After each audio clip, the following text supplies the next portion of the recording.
और निकाह के बाद में अभी तो और मजबूत रस्में, उसके बगैर निकाह मुकम्मल नहीं होता। वो रस्में क्या हैं? सलामी है, जूता चुराई है और मिलाई है और पता नहीं क्या क्या खपाई है। जूता चुराई, इसके बगैर क्या हमारे यहाँ कोई शादी मुकम्मल हो रही है? सलामी के बगैर हमारे यहाँ कोई शादी मुकम्मल हो रही है? नहीं नहीं मेरे भाइयों, लोग इसे सलामी का नाम देते हैं, मैं उसे हरामी का नाम देता।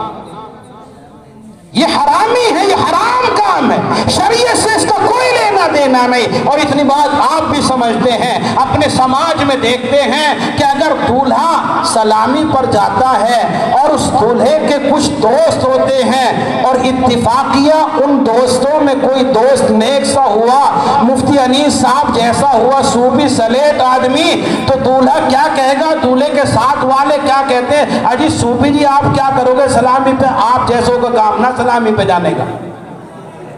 अरे कहना नहीं कहते, अजी आप जैसों का काम नहीं है सलामी पे जाने का। फिर किसका काम है?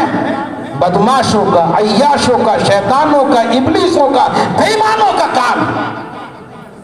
अब वो शैतान जाएंगे दूल्हे के साथ में सलामी करने के लिए, और वहां होता क्या है?